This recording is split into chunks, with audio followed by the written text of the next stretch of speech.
안녕하십니까. 빅콘테스트 사무국을 운영하고 있는 한국정보통신진흥협회 지경준입니다.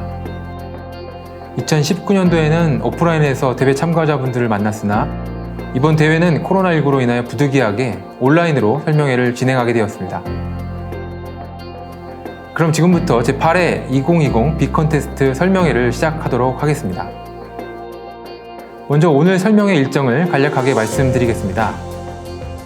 설명회는 지금부터 약 2시간 정도 진행될 예정으로 빅콘테스트 운영위원회 위원장님의 개회사와 이번 대회 전체 개요에 대해 안내 드릴 예정입니다. 그리고 본격적인 대회 문제 설명에 앞서서 전년도 경진대회 심사 의견과 금년도 심사 방향에 대한 발표와 전년도 2019 빅콘테스트 수상작에 대한 발표가 있겠습니다. 그리고 마지막으로 이번 경진대회 전체 3개 문제에 대하여 참여기업 담당자의 발표를 끝으로 설명회를 마무리 짓도록 하겠습니다. 이번 설명회는 사전 영상 촬영을 통한 온라인으로 진행됨에 따라 대회 주제별 문의사항은 빅콘테스트 사무국 이메일로 보내주시면 빠르게 회신 드리도록 하겠습니다.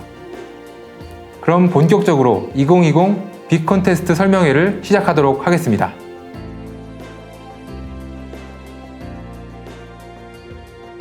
여러분 만나 뵙게 돼서 반갑습니다. 빅콘테스트 운영위원회 위원장을 맡고 있는 동덕여대 전유주 교수입니다. 빅콘테스트 설명회는 매년 데이터 분석 전문가를 꿈꾸는 참가자들이 모이는 첫 번째 자리이나 최근 코로나19로 인하여 부득이하게 온라인으로 개최하게 되었습니다.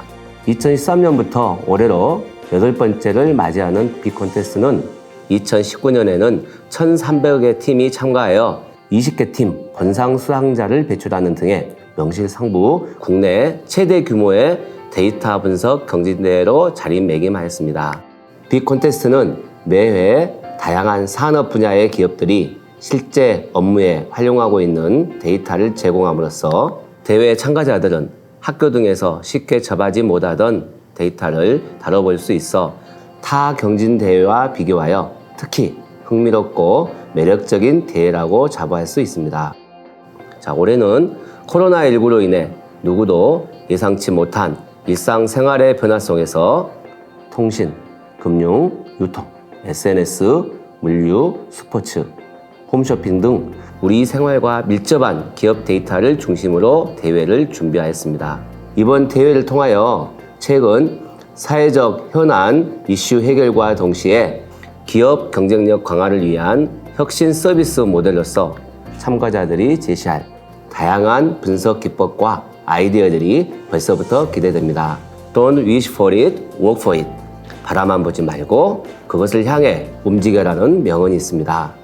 4차 산업혁명 속에서 디지털 경제를 선도할 우수한 데이터 분석 전문가로 성장하기 위해서는 꿈만 꾸는 것으로는 이룰 수 없고 노력하고 실천해 나가야 이룰 수 있다고 생각합니다. 오늘의 설명회를 시작으로 참가자분들이 데이터 전문가가 되기 위한 의지를 행동으로 옮기는 모습을 보여줄 것으로 기대합니다. 오늘 이 마음과 열정을 계속 이어나가 데이터 우수 인재로서 12월 대회 수상자들의 축제인 빅콘테스트 쇼케이스에서 뵙기를 학수고대하겠습니다. 자, 디지털 르네상스 시대의 주역이 될 여러분, 자, 파이팅입니다. 여러분의 끼와 능력을 마음껏 펼치시기 바랍니다. 감사합니다.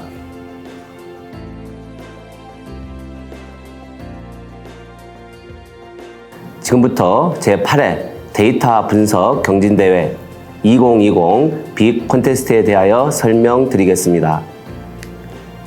빅콘테스트는 2013년부터 기업에서 실제 보유하고 있는 데이터를 자유롭게 활용하여 새로운 서비스 모델과 참신한 아이디어를 제시하고 우수한 데이터 인재 발굴을 통하여 청년 취업 기회 제공을 위해 시작되었습니다.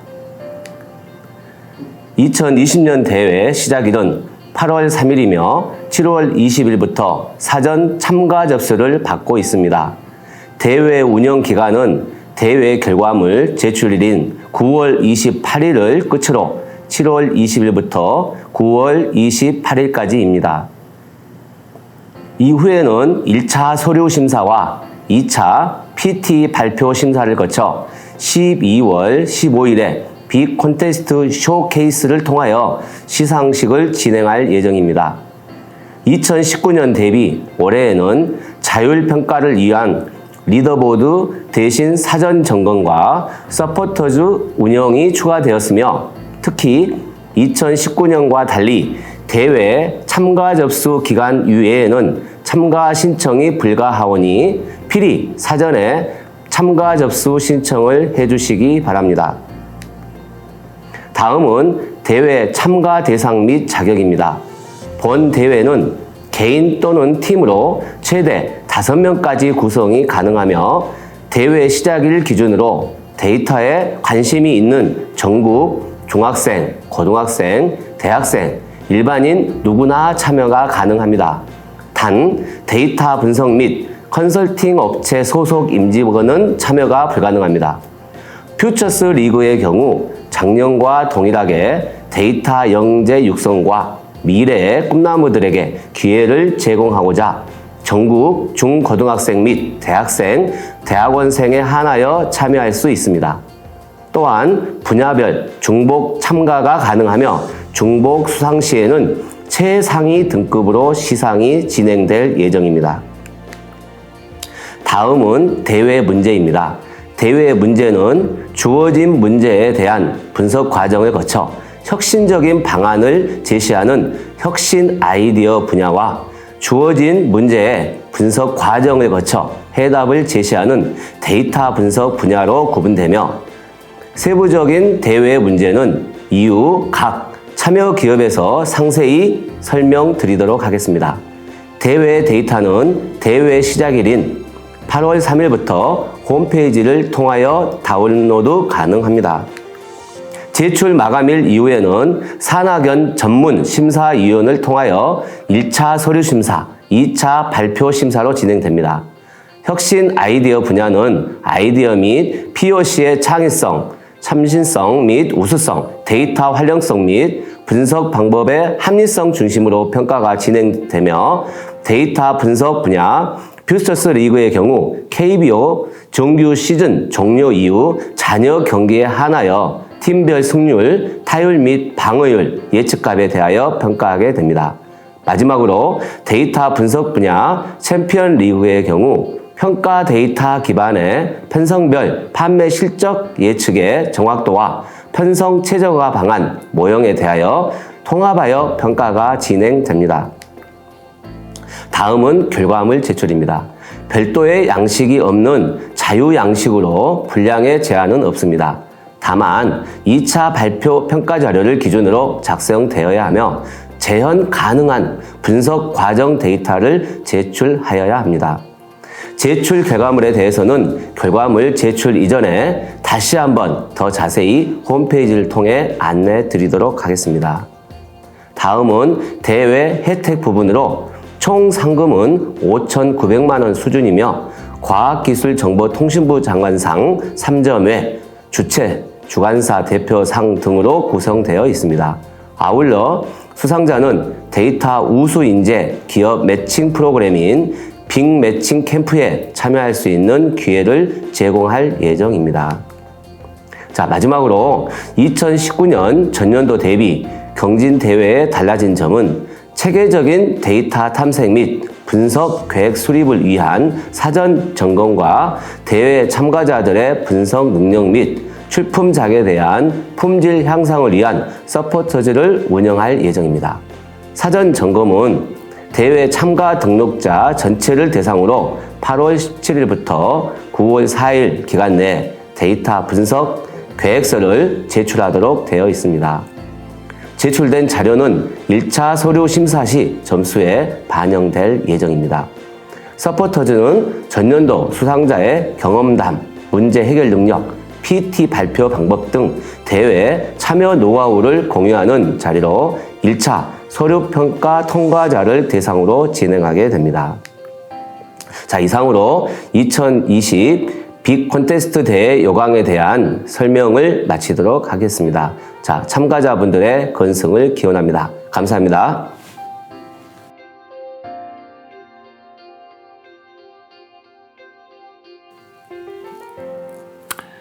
안녕하십니까. 2019년 빅콘테스트 심사 의견을 맡은 LG전자에서 빅데이터 관련된 분석 업무를 진행하고 있는 서희 책임입니다.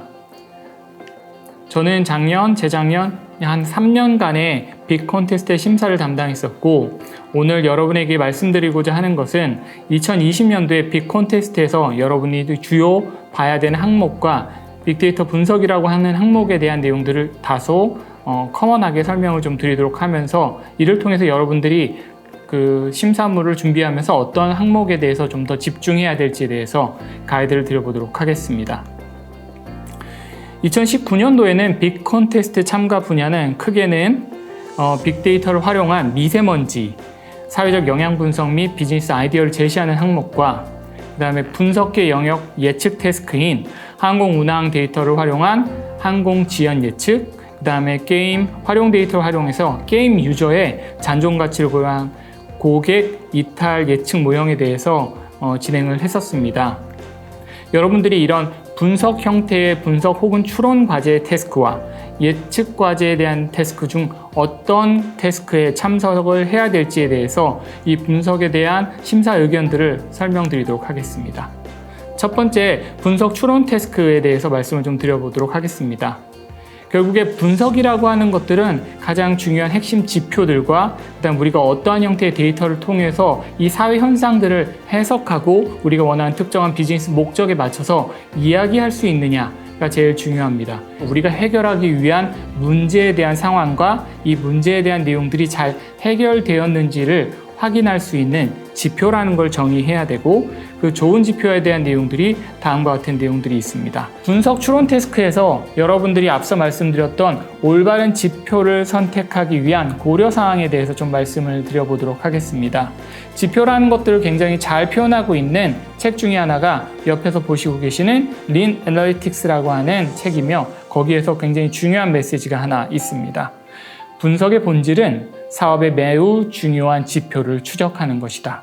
여러분들이 20년도에 언컨택트, 즉 이제 비대면 사업에서 비대면 상황에서 우리가 이제 데이터를 분석해서 좀 더 나은 서비스와 좀 더 나은 제품들을 만들기 위해서 이 데이터와 이 내용들을 어떠한 형태로 분석하고 이런 것들이 더 문제를 잘 해결했다라고 하는 거에 대한 핵심적인 바로메타는 저희가 말하는 올바른 지표들입니다.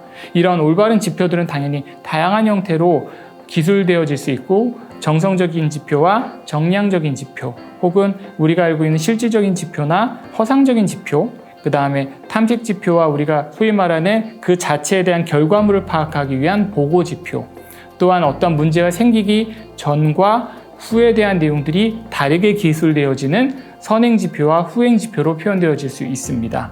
또한 어떤 상황들이 벌어졌을 때 동시에 같이 그것들이 결과물로서 혹은 같이 벌어지는 어떤 상관적인 상관지표와 인과지표를 통해서 우리가 이 상황에 대한 지표들을 어떻게 활용할 건지에 대한 통계적인 방향성을 정할 필요가 있습니다.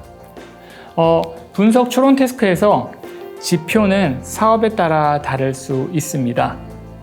첫 번째, 전자상거래, 그 다음에 두 번째, 소프트웨어 애저 서비스, 세 번째, 여러분이 사용하고 계시는 모바일 앱, 그 다음 네 번째, 우리가 알고 있는 일상적인 포털이나 미디어 사이트, 그 다음 다섯 번째, 사용자 제작 콘텐츠들.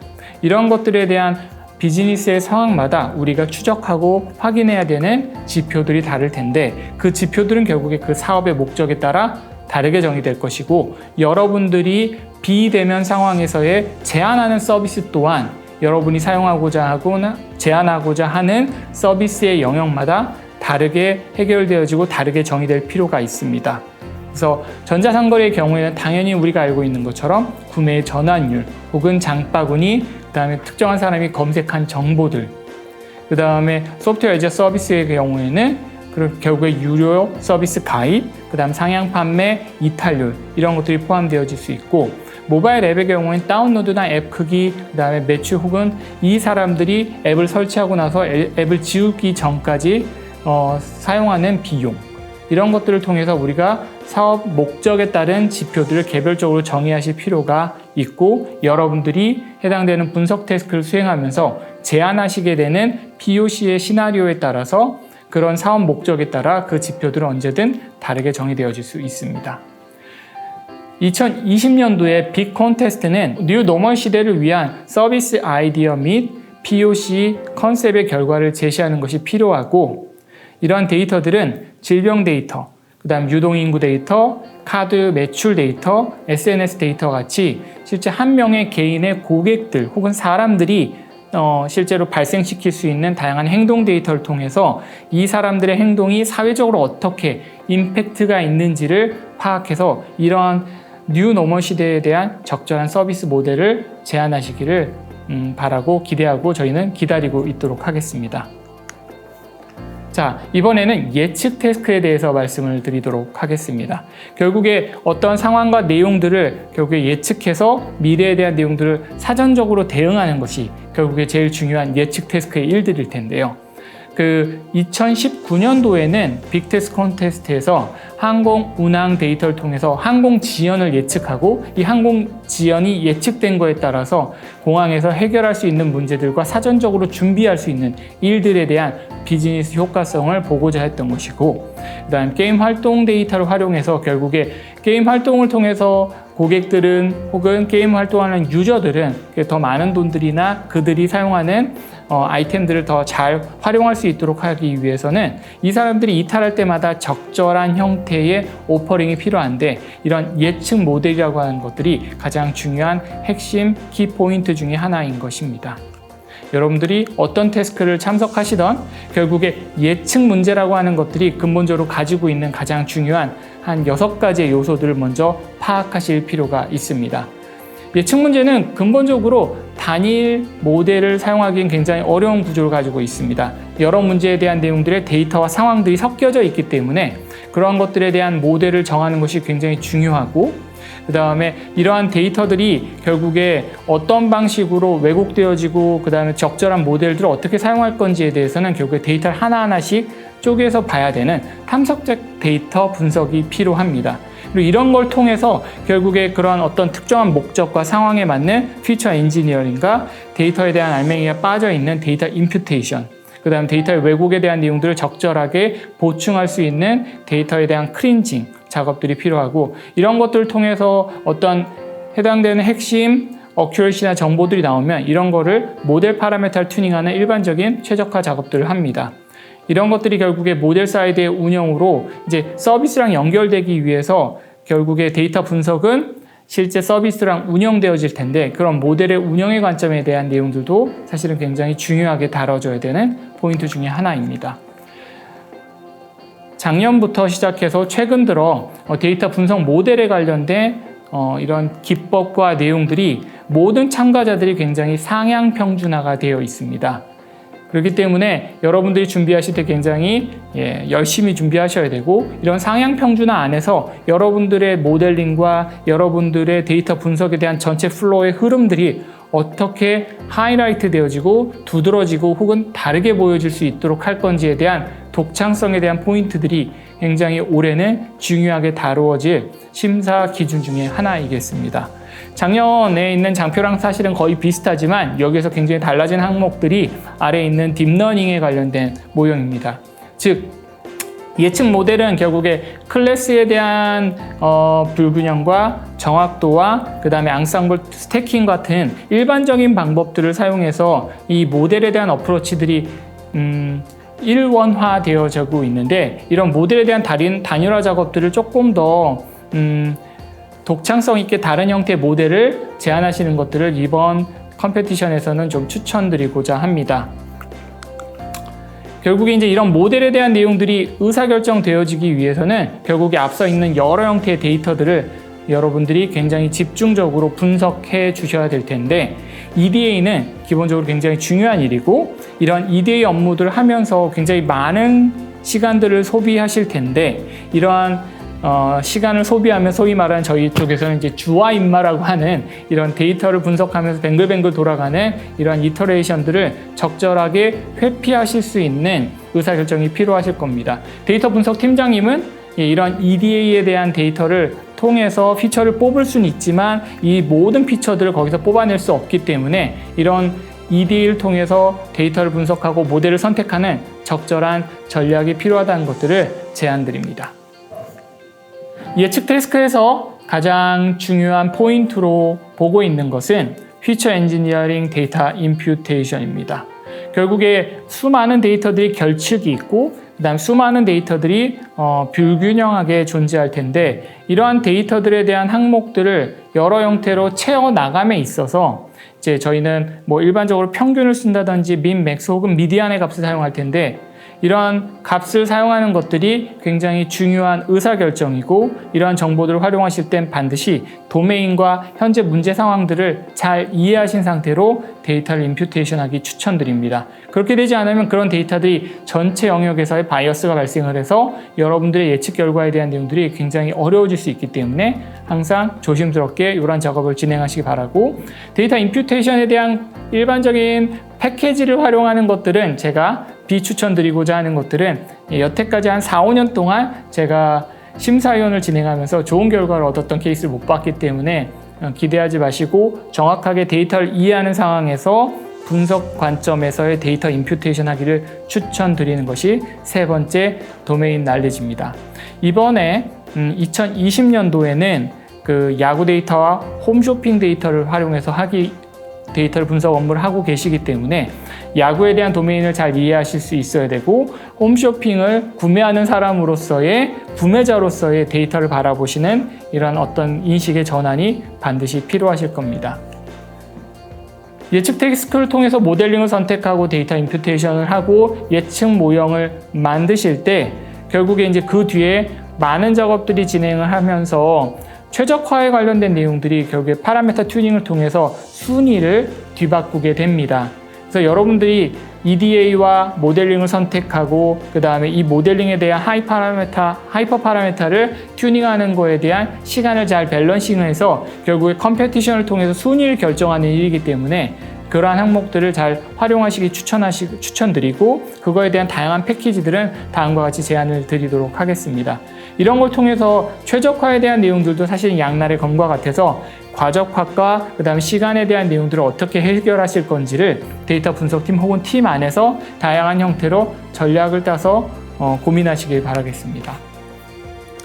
결국에 이제 모델 운영 혹은 재현성 이런 내용들을 저희는 이번 컴페티션에서는 사실 구체적으로 다루지는 않고 있지만 결국에 예측 결과가 좋으면 우리는 어떠한 일을 할 수 있는지 그러한 일들이 이제 지금 야구와 혹은 홈쇼핑을 통해서 어떠한 일로 할 수 있는지에 대한 제한 항목들이 가장 중요할 겁니다. 결국에 이 예측 문제들은 비즈니스의 어떤 특정한 문제를 해결하기 위한 가장 중요한 목적성을 갖고 있기 때문에 예측 문제이지만 활용과 재현성을 꼭 생각해서 여러분들이 만든 PPT의 그 스토리라인을 녹여내기를 추천드리겠습니다. 이번에는 모델링 전략에 대한 항목을 조금 더 다르게 한번 말씀을 드리고자 합니다. 최근 한 2년 동안 대부분의 예측 태스크는 부스팅 알고리즘, 그 다음에 앙상블, 스태킹 혹은 베이지안 옵티미제이션을 통한 파라미터, 튜닝 작업들을 통해서 이 모델링에 대한 전략 내용과 실제적인 실행 관련된 내용들이 어느 정도 평준화가 되어져 있습니다. 그렇기 때문에 여러분들이 1차로는 당연히 가장 높은 예측 스코어를 내야 되는 것이고 두 번째는 이제 이 모델링 전략을 통해서 여러분의 모델링이 굉장히 독창성 있게 보여질 수 있는 방법론이 무엇인지를 좀 고민하셨으면 좋겠고 최근에 딥러닝이나 이런 형태의 모델링 방법들이 다양한 실사용적인 문제들을 해결할 수 있는 와우 포인트를 내고 있기 때문에 여러분 또한 야구나 혹은 홈쇼핑에 대한 데이터를 통해서 딥러닝 어프로치 모델링을 하시면 가점을 얻을 수 있음을 말씀을 좀 드리겠습니다. 정리를 좀 해보겠습니다. 2020년도 빅 콘테스트 문제는 결국에 추론 문제와 예측 문제, 그 중에 이제 이 예측 문제에 대한 정규 시즌에 있는 타율, 그 다음에 승률, 방어율을 예측하는 문제와 그 다음에 챔피언스 리그에서는 NS 홈쇼핑에 있는 판매 실적 예측하는 문제로 구성되어져 있습니다. 이 중에서도 여러분이 어떻게 예측 모형을 만드실 건지 여러분의 몫이 될 것입니다. 결국에 최종적으로 PPT를 통해서 여러분이 프레젠테이션 할 때 가장 중요한 스토리 라인과 결국에 이것들이 데이터 분석가에게 필요한 스킬셋과 연관이 있습니다. 즉, 여러분이 팀을 꾸리시거나 분석을 하실 때 반드시 도메인 전문가를 대동하십시오. 여러분 중에 야구 전문가가 있으면 야구 전문가를 찾으시고, 그 다음에 홈쇼핑을 정말 좋아하시는 홈쇼핑 전문가가 있다면 홈쇼핑을 찾으십시오. 그리고 여러분이 데이터를 핸들링할 때 이 데이터를 굉장히 빠르게 핸들링할 수 있는 멤버를 찾으시고, 그 다음에 이런 것들에 대한 내용들이 결국에 여러분이 해결하고자 하는 그 문제에 대해서 서로 모여서 차갑게 문제를 정의하시고 그거에 맞는 문제를 모델링 문제로 변환하는 작업을 진행하시기 바랍니다. 그리고 그 여러분들이 제안하신 모델링에 대한 내용들이 비즈니스 아이디어의 문제를 해결할 수 있습니다 라고 하는 거에 대한 가설을 검증하시고 그것들을 하기 위한 최적화에 대한 내용들에 대해서 제안해 주시면 굉장히 큰 도움이 될 것이고, 그것들이 최종적으로 의사결정과 서비스로 연결되어지는 항목들이 마지막으로 데이터 분석가에게 가장 필요한 스킬셋인 최종적인 굿 스토리텔러로서의 역할로 여러분의 장표들이 마무리될 거라고 기대하고 있습니다. 이상 2020년도 빅 콘테스트를 위해서 19년도에 어떤 심사에 대한 내용들에 대해서 말씀을 좀 드렸습니다. 굉장히 쉽지 않은 시간들이지만 여러분에게 소중한 기간으로 데이터 분석에 대해서 좋은 경험을 내어줄 것이고, 저희 심사위원들 또한 여러분들의 데이터의 항목과 그 결과물들에 대해서 정말 면밀히 보고 여러분에게 큰 도움이 될 수 있는 다양한 심사 의견과 내용들을 준비하도록 하겠습니다. 기대하겠습니다. 감사합니다.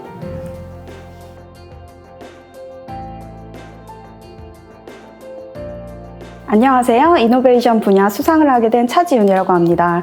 작년에 이노베이션 분야는 빅데이터를 활용한 미세먼지의 사회적 영향 및 비즈니스 아이디어 제시라는 주제로 진행이 되었는데요. 작년에 제공해주신 데이터를 보시면 유동인구 데이터부터 환경기상 데이터까지 제공을 해주셨습니다. 앞으로 저희가 했던 프로젝트와 그리고 제가 이 프로젝트를 진행하고 수상하기까지의 좀 조언을 드릴 수 있는 도움이 될 만한 그런 얘기를 해드리도록 하겠습니다. 저희 프로젝트는 우리 아이 숨터라는 주제를 가지고 진행을 하였는데요. 제목에서 바로 알 수 있듯이 우리 아이들에게 도움이 될 만한 그런 프로젝트를 진행을 하였습니다. 간단하게 저희 프로젝트를 개괄적으로 처음부터 끝까지 얘기를 해드릴 건데요. 미세먼지는 저희 아이들에게 굉장히 노출도가 심하고 취약하다는 점을 가지고 있고, 그리고 미세먼지가 많은 날 아이들이 놀 수 없다는 것을 저희는 조사를 하게 되었는데요. 일단 저희가 이 프로젝트를 진행함에 있어 미세먼지라는 데이터를 제공을 받았을 때 저희가 기상청에서 일하는 기상청 직원들이 아니기 때문에 이 미세먼지에 평상시에 관심을 많이 가지고 있다고 하더라도 미세먼지가 어떤 데이터인지 그런 도메인 정보가 없을 수밖에 없습니다. 그래서 그런 정보들에 대해서 저희가 어떤 미세먼지에 대해서 어떤 정보를 가지고 있는지, 데이터를 이렇게 실제로 열어보았을 때 어떤 정보를 담고 있는지 충분히 알기 위해서 도메인 지식을 그 안에서 저희가 공부를 하는 것이 굉장히 중요했는데요. 그래서 저희는 프로젝트를 진행하기 전에 앞서서 그 도메인 지식을 익히기 위해서 약 50가지 이상의 논문들을 살펴보고 어떤 나라에서 미세먼지 수치들이 어떻게 적용이 되고 있는지 법적인 내용 또한 공부를 많이 하였습니다. 그래서 이런 것을 공부를 하고 실제로 작년에 주책 측에서 설명을 해주셨을 때 그런 이 데이터를 가지고 여러분들이 어떻게 국민들에게 어떤 내용을 제공해 줄 수 있을까, 이런 것에 대해서 고려를 하라고 얘기를 많이 해주셨는데요. 저는 그게 되게 인상적이었고, 실제로 이 데이터를 인해서 이노베이션 분야에서는 어떻게 이렇게 국민들한테 예측을 해줄 수 있고 어떤 정보를 제공해 줄 수 있냐, 이런 것에 대해서 중점을 맞춰서 생각해 보기 위해서 주변 분들에게 굉장히 많이 물어보았습니다. 그래서 실제로는 가족분들에서부터 제가 알고 있는 현업에서 일하시는 분들이나 아니면은 실제 생활을 하고 계신 뭐 친척, 가족, 그리고 지인분들에게 통틀어서 약 50명이 넘는 분들에게 미세먼지에 대해서 어떻게 불편하고 어떤 점을 좀 도움을 받았으면 좋겠냐 이런 부분에 대해서 굉장히 많은 질문을 하였고 저희 팀 내부에서뿐만 아니라 다른 분들의 목소리를 많이 듣고 조사를 하던 와중에 미세먼지 대책 촉구위원회라는 그런 카페를 발견을 했는데요. 이 카페에서는 작년 이전에서는 약 초반에 카페가 만들어지기 시작했을 때 5,000명 회원에서부터 지금은 약 10만 명 가까이 회원이 있었고 그 카페 내부에서 실시간적으로 어떻게 어디를 가야지 일반 국민들이 조사원들처럼 미세먼지 데이터를 실제 올리면서 여기 있는 실측치가 어떻게 된다 이런 거를 조사받는 이런 것까지 알게 되면서 그럼 아이들에게 그리고 미세먼지에게 실제로 피해받는 부모님들에게 저희가 도움이 될 수 있겠구나 이런 도메인 지식을 얻기 위해 굉장히 노력을 많이 하였습니다. 그래서 이렇게 프로젝트에 대한 주제를 잡고 목표를 정하고 그것에 대해서 심도 있게 나가기 위해서 프로젝트를 앞으로도 계속 진행하였습니다. 그래서 이거는 실제로 이 장표를 보시면 미세먼지가 많은 날 아이들이 어디서 놀아야 할까 이런 것에 대한 정보를 주고받으시는 분들이 아이가 활동을 제약을 당하고 미세먼지가 많을 때 갈 곳이 없고 힘들다는 것에 대한 얘기를 해주시는 장표입니다. 실제로 데이터를 그래서 저희가 분석을 해보았을 때 SNS 단어를 워드 임베딩을 통해 가지고 아이와 장소에 대한 키워드가 등장 빈도가 굉장히 높게 나왔다는 것을 알 수 있었는데요. 그래서 보시면 북카페, 야외, 실내 놀이터, 아이 키즈룸 이렇게 워드 임베딩 결과를 시각화해서 볼 수 있게 하였습니다. 그리고 다음 장표는 그렇다고 해서 실외 미세먼지에 대해서 심하고 심각한데 아이들이 실내에 있다고 해서 과연 안전할까요? 그것에 대해서 봤을 때 실내 미세먼지가 결코 안전하지 않다는 것을 저희가 여러 협회 자료들이나 논문들을 통해서 실제 조사한 연구 결과를 분석해 본 장표입니다. 그래서 실내 미세먼지가 무조건 안심할 수 없기 때문에 저희는 인증된 실내 공간을 확보하는 게 우선이겠구나 이런 주제를 가지고 좀 더 명확하게 딥하게 들어가게 되었습니다. 실제로 그 다음에 국가에서 미세먼지 프리존이라는 아이들을 위한 정말 좋은 그런 대책을 가지고 마련을 하였는데요. 그래서 실내 공기질 관리법이 작년 7월에 개정이 돼서 약간 유지에서 좀 더 권고사항으로 아이들에게 좀 더 도움이 될 만한 그런 공기질 관리법을 진행을 하였는데 이것을 보았을 때 과연 아이들이 도움을 많이 받고 있을까 그거에 대한 조사를 실제로 진행하였습니다. 근데 서울시 미세먼지 프리존 데이터를 그 서울시 데이터 센터에서 저희가 데이터를 받아와가지고 서울 전체 미세먼지 프리존 데이터를 시각하고 취약계층 전용 데이터를 시각화하였을 때 이런 취약계층인 어린이를 위한 인증된 실내 공간이 매우 부족하다는 것을 알 수 있었는데요. 그래서 저희는 아이들이 갈 수 없는 그런 사각지대가 존재하고 수요에 비해 공급이 매우 부족하기 때문에 이런 아이들을 위한 소규모 시설이 적용이 되지 않는 다중이용시설에 좀 더 심도 있게 아이들을 위한 시설을 넓히기 위해 노력하는 프로젝트를 진행하려고 계속 하였습니다.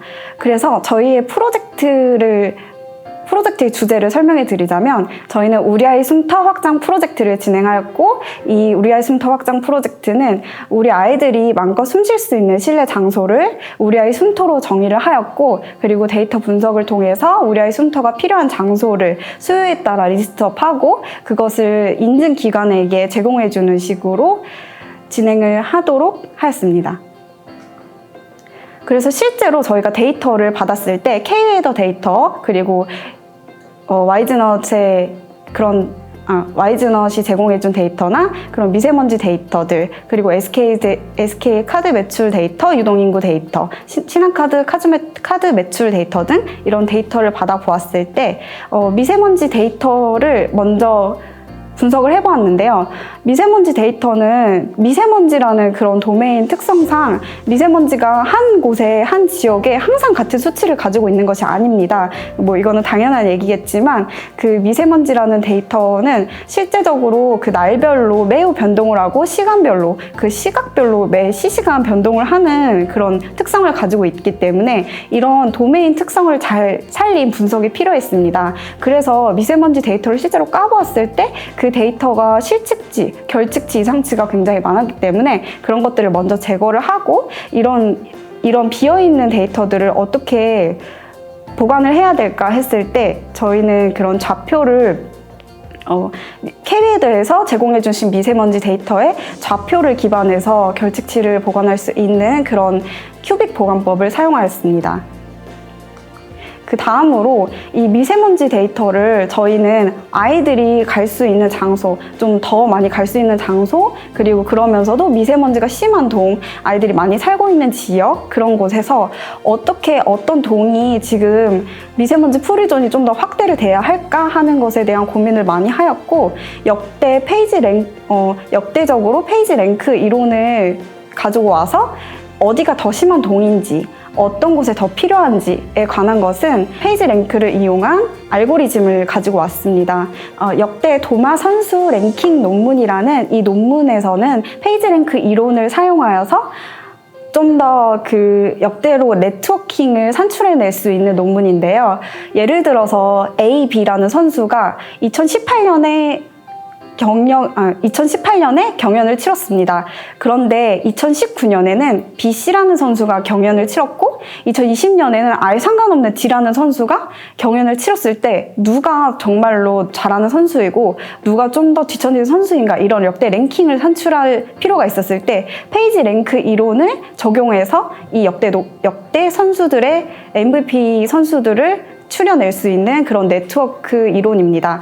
그래서 저희는 역대 과연 어떤 동이 미세먼지 수치에 있어서 랭킹을 상위를 차지하고 있는가, 하위를 차지하고 있는가에 대한 그런 정보가 많이 필요했기 때문에 이런 알고리즘을 적용해 보기로 하였고, 이 알고리즘은 그 선수들이 아니기 때문에 알고리즘을 어떻게 적용할 것인가에 대한 것은 조사가 많이 필요하였습니다. 그래서 미세먼지 수치들이 어디부터 정말 심한 것인지, 뭐 WHO의 권고사항에서는 어떤 수치가 더 심각하고 위험한 것인지, 우리나라는 왜 그렇게 수치를 지정하고 있는 것에 대한 그런 도메인 지식을 활용을 해가지고 상위 5가지 노드들만 랭킹을 주고받으면서 상위 5가지 노드들이 1년치 랭킹을 주고받으면서 역대 심한 동들 5동이 심할 수 있고 4동이 심할 수 있고, 그리고 2동, 1동 이런 식으로 1년치 스코어를 주고받으면서 랭킹 산출을 할 수 있도록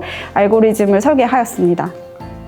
그래서 이러한 결과를 페이지 랭크로 시각화하여 그 페이지 랭크의 결과를 지도 데이터로 시각화하고 이 지도로 한눈에 볼 수 있게 표현을 하였는데요. 프로젝트를 진행하는 것에 있어서 알고리즘을 설계하는 것도 중요하지만 심사위원분들이 좀 더 잘 시각적으로 보실 수 있게 하는 것도 굉장히 중요합니다. 그래서 여러분들이 한 프로젝트를 진행함에 있어서 이 시각적인 데이터를 시각화할 수 있는 것들은 정말 잘 정리를 한 다음에 장표에 예쁘게 표현하고 심사위원분들이 알아볼 수 있게 쉽게 표현을 하는 것이 굉장히 중요하다고 생각합니다. 그래서 저희는 PM10과 PM2.5를 좀 더 잘 볼 수 있게 역대 심한 동들을 표현해서 평창동이 가장 높게 나왔고, 이런 이노베이션 분야에서 중요한 것은 여러분들이 실제 설계한 밸리데이션이 예측값, X값과 그 얼마나 일치하는지 정확도를 측정을 할 수 없기 때문에 이것을 증명할 수 있는 여러분들만의 방법이 정말 필요합니다. 그래서 이런 지도적으로 시각화할 수 있는 미세먼지 랭킹 같은 경우에는 지리적인 지식이 중요하기 때문에 이런 도메인 지식을 이용해서 저희는 지도적인 그런 지식을 함양하기 위해 조사를 하였고, 실제로 그 평창동이 높게 나온 결과는 평창동이 3면이 산으로 둘러싸였기 때문에 대기순환이 원활하지 않고 다른 지역도 이런 지리적인 특성이 있었다는 것을 알아내고 증명을 할 수 있도록 준비를 하였던 것 같습니다. 그 다음에 이런 저희의 프로젝트를 진행함에 있어서 저희의 이런 프로젝트의 타당성을 부여할 수 있는 여러 가지 데이터 결과들을 유추해 볼 수 있는 그런 데이터 분석을 진행을 하였는데요.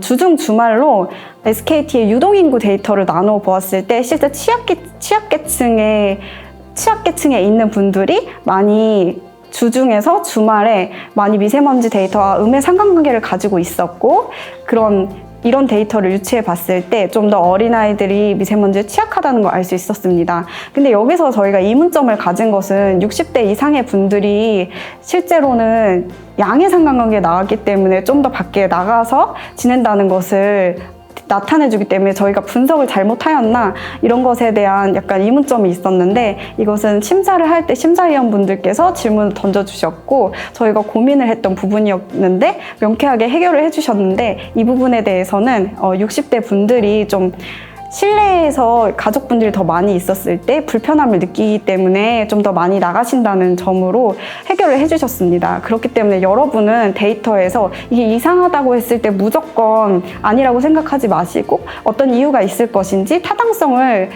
유추해서 좀 생각을 해보시는 게 중요하다고 생각합니다.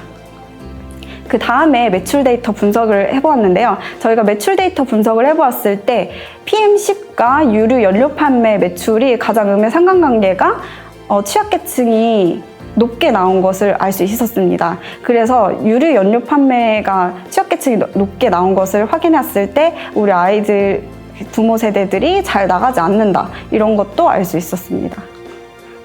그래서 이렇게 아동 인구 시설 미세먼지 프리존 대비 실생활 인구가 그 지역에서 얼마나 어떻게 있는지 분석을 하기 위해서 아동 인구 시설 대비 생활 인구 시설을 실제 시각화를 하였고요. 그 데이터를 나중에 피처 중에 하나로 이용을 하였습니다. 그래서 여러분들이 이렇게 제공해 주시는 데이터 위에도 유동인구 데이터도 있지만 실생활인구와 유동인구 데이터는 실제 의미하는 바가 다릅니다. 그래서 그 데이터의 특성을 잘 파악하시고 아동인구 시설과 그 생활인구 이런 다른 데서 가지고 올 수 있는 데이터를 공공 데이터, 서울시 데이터, 그런 공공 통합적으로 사용할 수 있는 오픈된 데이터들을 최대한 많이 활용해서 프로젝트를 진행하시는 것이 좋을 것 같습니다. 그 다음에 저희의 이런 피처들을 가지고 분석 결과로 최종적으로 아동 인구 시설 대비 피처, 이런 미세먼지 스코어 피처, 미세먼지로 인한 매출 하락 영향도 순 같은 이런 피처들을 활용해가지고 여러분들이 아이들이 어떻게 어디서 어떤 시설이 필요한지에 대한 기업 리스트를 기업에게 제공해 줄 수 있도록 마지막으로 이런 랭킹을 산출해서 종합 순위를 매겨보았습니다. 그래서 저희 분석 결과로 평창동과 이화동, 가회동이 제일 높은 랭킹을 가지고 있었습니다. 그 다음 저희 분석 결과로 이렇게 분석 결과 나왔고, 이것에 대한 종로구, 노원구 1, 2, 3군으로 나누어 어디가 좀 더 필요한 것인지에 대한 랭킹을 산출해 보았고요. 그 다음에 저희가 이것을 이노베이션 분야에서 비즈니스 아이디어 제시를 하는 것이었기 때문에 저희가 우리 아이 숨터를 확장 프로젝트를 함에 있어서 어떤 식으로 진행을 할 수 있는가에 대한 그런 시나리오를 설계해 보았고요. 그리고 미세먼지가 너무 심할 때 실내에서 아이들이 안심하고 갈 수 있는 곳을 찾을 수 없을까 하였을 때 주변 아이 숨터 인증 매장을 확인하고 검색을 통해 가고 싶은 매장을 찾아갈 수 있게 소비자들 그리고 주변 미세먼지로 인한 피해를 보시는 분들에게는 그런 식으로 활용할 수 있게 하였고요. 그리고 비즈니스 모델을 이렇게 설계해서 인증기관에게 이런 기업 리스트를 제공해 줄 수 있도록 하였습니다. 이렇게 종합적으로 보았을 때 각각 세 군데에서 이득을 볼 수 있도록 비즈니스 모델을 설계를 하였는데요. 일단 고객들은 미세먼지가 많은 날 어린아이들이 숨터 인증 장소를 쉽게 접근할 수 있고, 민간 업체에서는 업체의 기업 이미지가 상승할 수 있고 고객들이 안심할 수 있으며 들어올 수 있기 때문에 유입 인구와 매출이 증가하고, 인증기관에서는 우선 지역으로 선정이 됨으로써 영업 효율이 증가가 된다는 장점을 가지고 있습니다. 그래서 저희는 실제로 인스타 데이터를 크롤링을 함으로써 이런 데이터 마이닝을 통해서 어떤 위치에 얼만큼 몇 번이나 실제로 그 좌표 데이터를 가지고 옴으로써 어디가 실제로 우리 아이 쉼터가 될 수 있는지 수요를 예측을 하였고 약 8만 7천 곳의 데이터를 크롤링해서 확보할 수 있었습니다. 그리고 우리가 가지고 있는 이런 비즈니스 아이디어가 얼마나 산업적으로 이익을 끌어올 수 있는지 이런 것을 뒷받침해 줄 수 있는 산업 동향이나 뭐 다른 비슷한 산업들 그리고 각광을 받고 있는 그런 시장 규모에 대해서 저희가 조사를 해서 뒷받침을 할 수 있는 자료들을 모아 보았고요. 실제로 스타벅스 청정 매장의 경우 미세먼지 제로 프로젝트로 인해서 유입 인구가 8% 증가하였다는 것을 알 수 있었습니다. 결론적으로 그리고 마지막으로 저희가 프로젝트를 했던 것에 대한 최종 결론을 내므로써 저희 우리 아이 쉼터 프로젝트가 지역을 확장할 수 있고 민간 업체와 인증기관 그리고 고객들이 서로 상호 이익 그리고 공공적인 목표를 가지고 건강을 장려할 수 있다는 것까지 최종적으로 설명을 해드렸습니다. 저희 수상 팁을 말씀드리자면 앞서 제가 준비해온 자료는 데이터가 쌓이면 이도치 않은 정보가 보인다는 것인데요. 여러분들이 이 현관 비밀번호 문을 보았을 때 이 비밀번호가 어떤 것인지 유추해 볼 수 있을 것입니다. 빅데이터라는 것은 데이터가 쌓여감에 있어서 여러분들이 이 데이터 안에서 어떤 정보가 있는지 그리고 어떤 정보를 유추해 볼 수 있는지 여러분만의 방법론을 통해서 이런 큰 데이터를 가지고 이도치 않은 정보를 여러분들이 캐치해낼 수 있다는 것이라고 생각을 하는데요. 그럼으로써 여러분들이 마치 금강에서 보석을 발견해내듯이 그런 정보를 찾아내는 과정이 굉장히 중요합니다. 실제로 국내에서는 금을 만들어내기 위해서 사금을 캐는 방식을 사용하고 있지 않습니다. 구리를 만들어내는 재련을 거치는 그 과정에서 슬라임이라는 슬라임 찌꺼기가 생겨나게 되는데요. 그 슬라임 찌꺼기들을 약 3만 톤을 가지고 정제해서 그 정제 과정을 거쳤을 때 여러분들이 원하는 금 약 10톤이 만들어진다고 합니다. 하지만 이런 과정을 거쳤을 때 여러분들이 정말 원하는 정보, 이런 슬라임 찌꺼기들에서 만들어내는 정보들이 여러분들이 정말 원하는 금과 같은 정보가 되기 위한 그 과정을 거쳤을 때 2017년 약 1회에 약 40톤의 금이 생산해낼 수 있다고 합니다. 여러분들이 이런 과정을 거치고 실제로 제가 말했었던 시각화를 정말 중요하게 하고 그리고 그 다음에 이번 연도 대회에서는 Proof for Concept이라는 그 증명에 대해서 굉장히 강조를 하셨는데요. 제가 말했던 도메인 지식과 여러분들의 방법론 그리고 뭐 PCA 차원 축소 등 여러 가지 방법론과 머신러닝을 하던지 그런 과정들을 했어도 그 마지막에 여러분들이 했던 방법론이 얼마나 의미 있는 것들이었는지 그리고 어떤 증명을 할 수 있는 것인지에 대한 충분한 숙고를 하시는 게 정말 도움이 될 거라고 생각합니다. 실제 심사위원분들도 해주신 말씀이 있었습니다. 너네가 그래서 이거를 실제로 실행을 하였을 때 어떻게 이득을 줄 수 있고 기업들이 어떻게 실행을 할 수 있고 이게 실현 가능할 것이라고 생각하는 것이냐 이런 것들에 대해서 대회 전에 바로 준비하시지 마시고 프로젝트를 진행함으로써 계속 질문을 해보시고 팀 내에서만 하지도 마시고 주변 분들에게 이게 정말 저희가 도움이 될 것인지 그런 것에 대한 질문을 항상 많이 해주시면 도움이 될 것 같습니다. 이상입니다. 저희 프로젝트는 이렇게 진행을 하였고 올해 건승을 하시길 바랍니다.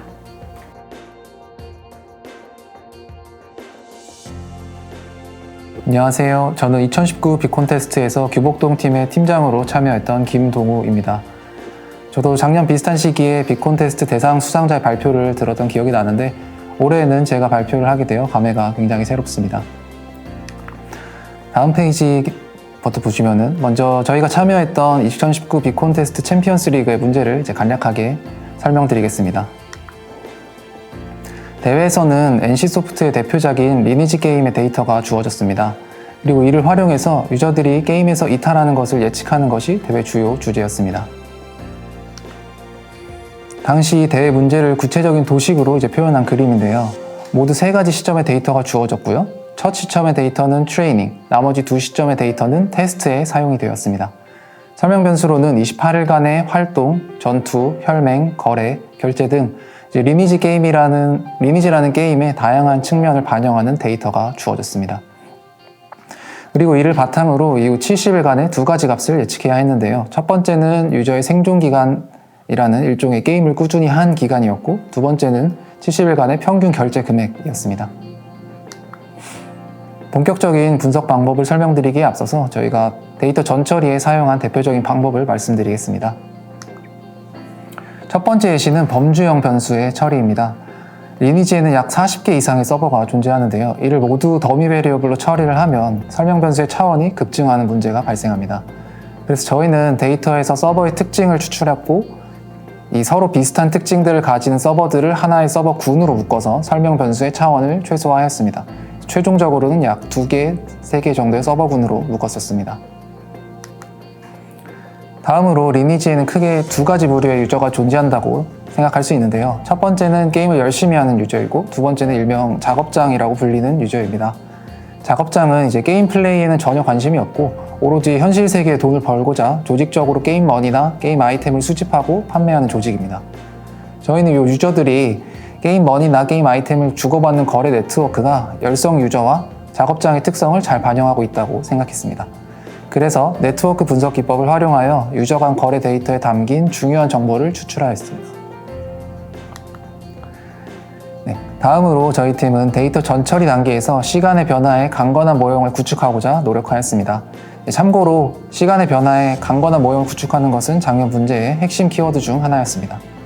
저희는 이를 위해 서로 다른 시점에서 수집된 자료에 모두 존재하면서 시점에 의존하지 않는 그런 공통적인 패턴을 찾아내고자 하였습니다. 이것이 중요한 이유는 EDA를 진행하면서도 찾을 수가 있었는데요. 왼쪽 그림을 보시면 트레인 기간으로 주어진 28일 동안 과금한 게이머를 카운트한 값입니다. 보시는 것처럼 그림에서 1일과 17일의 피크를 명확하게 볼 수가 있습니다. 그래서 만약에 이 자료를 그대로 설명 변수로 활용했다면 단순히 1일과 17일에 결제하였는지 여부가 모형에 반영됐을 것입니다. 하지만 같은 변수를 테스트 기간에 계산해서 그린 그래프, 오른쪽 그래프와 함께 살펴보시면은 1일과 17일의 과금 여부는 그다지 중요하지 않다는 사실을 알 수가 있습니다. 각각의 시점별로 주황색으로 표시한 피크에 과금했는지 여부가 중요한 설명 변수로 작용할 것입니다. 한편 또 보시면 오른쪽에서 이 세 번째 그래프를 보시면 다른 기관에서는 찾아볼 수 없는 좀 애매한 피크들이 발생하는 경향도 확인하실 수 있습니다. 따라서 자료 수집 시점에 좀 영향을 덜 받으면서 강건한 설명 변수를 자동적으로 찾아내고자 하였습니다. 그래서 저희는 먼저 이 시간의 변화에 강건한 모형을 구축하기 위해 오토인코더라는 딥러닝 구조를 적용했습니다. 오토인코더는 이제 일반적으로 데이터의 압축 또는 복원에 사용이 되는데요. 그만큼 공통되고 일반적인 특징을 잘 뽑아줄 것으로 생각하였습니다. 한 가지 이제 주목하실 점은 시간의 변화에 강건한 특징을 추출하기 위해서 세 가지 시점, 즉 train X, test 1 X, test 2 X 데이터를 모두 모형 훈련에 사용하였습니다. 두 번째로 함수형 주성분 분석이라고 불리는 functional PCA를 사용해서 시간의 변화에 강건한 모형을 구축하고자 하였습니다. FPCA는 차원 축소에 널리 활용되는 주성분 분석, PCA를 함수형 데이터에도 적용할 수 있게 확장한 방법인데요. 여기서는 28일간의 시계열 설명 변수 데이터를 하나의 함수로 생각하고 본 방법론을 적용하였습니다. FPCA는 그림과 같이 아이겐 펑션이 결합된 형태로 원 자료를 설명하기 때문에 다양한 함수의 패턴을 굉장히 유연하게 캐치할 수 있습니다. 다음은 저희가 데이터 전처리를 진행한 이후의 결과를 최종적으로 요약한 표입니다. 저희가 전처리로 얻은 설명 변수는 모두 737가지로 크게 시계열 설명 변수 71가지와 비시계열 설명 변수 666가지로 나눌 수가 있습니다. 다음으로 저희가 구축한 투트랙 DNN 모형에 대해서 설명드리겠습니다. 저희는 전체적으로 최신의 딥러닝 방법론을 사용해서 모형을 구축하였는데요. 모형은 크게 시계열, 비시계열, 그리고 앙상블 레이어로 나누어집니다. 시계열 레이어와 비시계열 레이어는 말 그대로 각각 시계열 데이터와 비시계열 데이터를 입력으로 받아 시계열 특징, sequential feature라고 써있는 시계열 특징과 비시계열 특징, non-sequential feature를 출력하는 구조입니다. 그리고 앙상블 레이어는 이 두 가지 특징을 병합한 데이터를 입력으로 받아서 두 가지 결과값을 내놓습니다. 여기서 결과값이 두 가지인 이유는 저희가 예측해야 하는 값이 두 가지이기 때문입니다. 투트랙 DNN 모형은 최종적으로 실수값을 가지는 두 가지 아웃풋 노드를 출력합니다.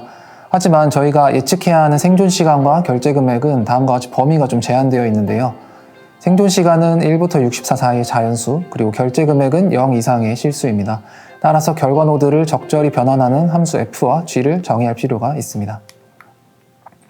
먼저 생존 시간은 자연수이기 때문에 간단히 첫 번째 아웃풋 노드의 값을 반올림하는 방식을 택했습니다. 만약 그 값이 1과 64를 벗어난다면 강제로 1과 64로 맞춰주는 전략을 택했습니다. 다만 이러한 방식으로 변환된 함수는 결과값을 내놓을 때에는 문제가 없지만 모형을 훈련할 때에는 여러 가지 문제점을 발생시킵니다. 그래서 실제 모형 훈련에는 아래 그래프와 같이 비슷한 모양이면서 좀 부드러운 형태의 그래프를 사용했습니다. 다음 마찬가지로 결제 금액의 변환 또한 직관적이면서 훈련에 도움이 되도록 결정하였습니다. 다음으로 기대이익을 고려하여 모형을 훈련하는 것은 작년 문제의 또 다른 핵심 사항 중 하나였습니다. 일반적인 문제에서는 이제 오차, 예를 들면 MSE를 최소화하는 방향으로 모형을 훈련합니다. 근데 작년 문제에서는 유저의 생존 기간과 평균 결제 금액을 바탕으로 계산할 수 있는 점수 공식이 주어졌습니다. 참고로 이 계산식은 문제를 출제한 NC소프트에서 만든 공식으로 이제 예측한 생존 기간과 평균 결제 금액을 바탕으로 마케팅을 한다고 가정했을 때 회사가 얻을 수 있는 기대 이익을 반영하도록 작성되었다고 합니다. 따라서 이 기대 이익, 즉 점수를 최대화하는 방향으로 모형을 훈련을 해야 했습니다. 그래프를 보시면 MSE를 최소화하는 문제와 기대 이익을 최대화하는 문제 사이의 차이점이 선명하게 드러나는데요. 일반적으로 이 MSE를 최소화하는 문제는 결제 금액의 과소 추정이든 과세 추정이든 과대 추정이든 같은 정도의 페널티를 부여합니다.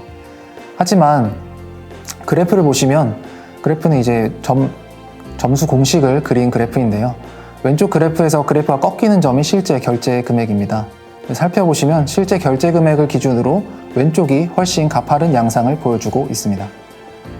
즉 기대이익을 최대화하는 문제는 과대 추정보다 과소 추정에 훨씬 큰 페널티를 부여한다는 사실을 알 수 있습니다. 저희는 이 기대이익을 고려해서 모형을 훈련하기 위해서 문제에서 제시한 공식을 모형의 훈련에 직접 활용했습니다. 다만 이 원 공식을 모형의 훈련에 그대로 사용하기에는 애로사항이 있었습니다. 따라서 주어진 공식의 형태를 최대한 유지하면서 모형이 잘 훈련될 수 있도록 손실함수를 직접 고안해서 사용했습니다. 다음 공식을 보시면 저희가 실제로 최종적으로 사용한 공식입니다.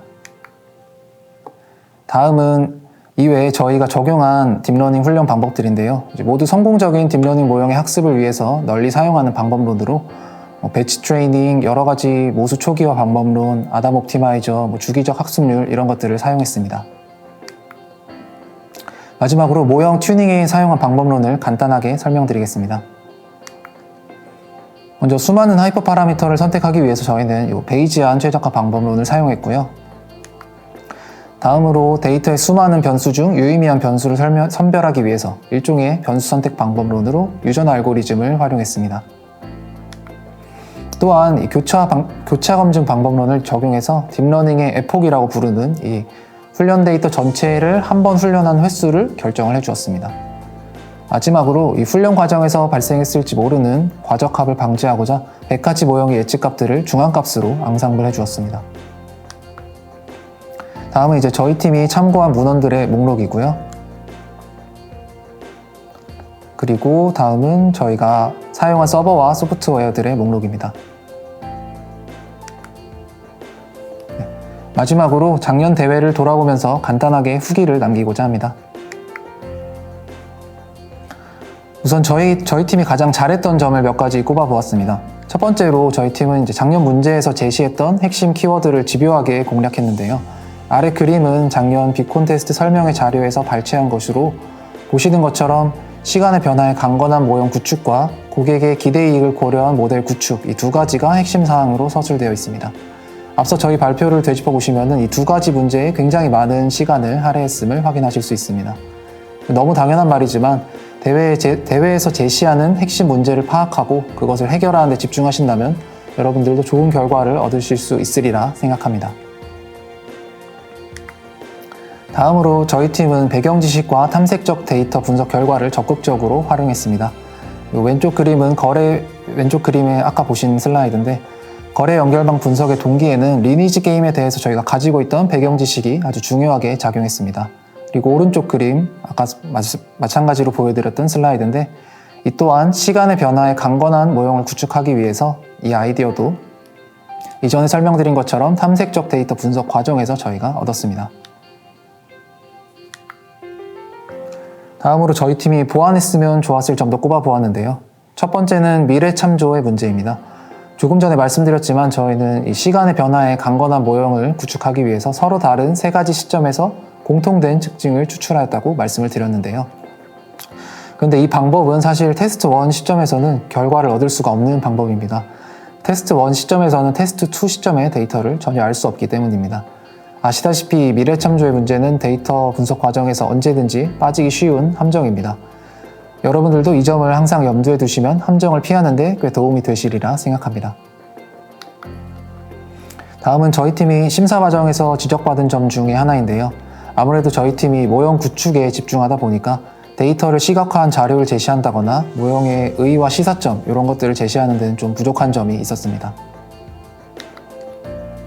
다음으로 1년 먼저 이제 대회를 진행해본 입장에서 대회를 막 시작하는 분들께 도움이 될 법한 소소한 팁들을 정리해 보았습니다. 먼저 시간 배분과 관련된 내용인데요. 대략 8주 동안 대회를 진행하면서 저희는 슬라이드의 타임라인대로 움직였습니다. 절대적인 것은 아니니까 참고용으로 봐주시면 좋겠고요. 그리고 추후 이제 코드 정리와 보고서 작성을 생각하신다면 처음 탐색적 데이터 분석 단계부터 주피터라는 잘 알려진 툴을 사용하시는 것을 추천드립니다. 출력한 결과도 저장이 가능하고 마크다운으로 설명도 달아둘 수 있기 때문에 마지막 주에 이 보고서를 작성할 때 굉장히 큰 도움이 됩니다. 다음으로 데이터 분석에 사용할 모형을 다양하게 연구해 보시는 것을 추천드립니다. 슬라이드에 트리 베이스드 알고리즘의 대표 주작격인 이 XGBoost와 LightGBM을 실어 두었는데요. 이 알고리즘을 꼭 사용하시라는 의미에서 써둔 것은 아니고요. 제가 작년 챔피언스 리그 본선 발표 때의 경험을 떠올려 보면 절대 다수의 팀이 이 트리 베이스드 알고리즘을 사용한 것으로 기억합니다. 그 덕에 딥러닝을 메인으로 사용했던 저희 팀이 좀 다른 팀과 차별화되었던 부분도 있다고 생각을 하는데요. 또 그렇다고 또 딥러닝을 사용하시라는 의미도 아닙니다. 중요한 것은 다양한 모형을 탐색하는 것이라고 생각합니다. 마지막으로 우수한 성능의 함정에 대해서 말씀드리고 싶습니다. 모두 잘 아시겠지만 특히 트리 베이스드 모형 같은 경우에는 모형을 여러 번 앙상블 하면 할수록 성능이 좋아집니다. 마찬가지로 딥러닝도 레이어를 복잡하게 쌓아 올릴수록 성능이 좋아지는 경향이 있습니다. 하지만 이런 방식으로 성능을 향상시키는 것은 이제 현실적으로도 그리고 대회라는 관점에서 봤을 때도 크게 도움이 되지 않는다고 생각합니다. 모형의 성능을 향상시키는 과정에서 단순히 이렇게 하니까 성능이 좋아지더라 하는 근거보다는 조금 더 논리적인 근거로 설득을 하는 데 집중하신다면 아마 좋은 결과를 얻으실 수 있으리라 생각합니다. 마지막으로 이제 대회를 진행하면서 느낀 점과 함께 발표를 마무리하고자 하는데요. 제가 학교에서 배운 통계학은 주로 수학과 이론만을 심도 있게 다뤘었습니다. 그래서 저에게 이 빅콘테스트는 현실의 데이터를 분석할 수 있는 굉장히 좋은 기회였었습니다. 그동안 적용해보고 싶었던 원하는 방법론을 마음껏 적용할 수 있는 기회이기도 했습니다. 이번 빅콘테스트 참가자분들께서도 대회가 좋은 추억으로 남기를 바라겠습니다. 감사합니다.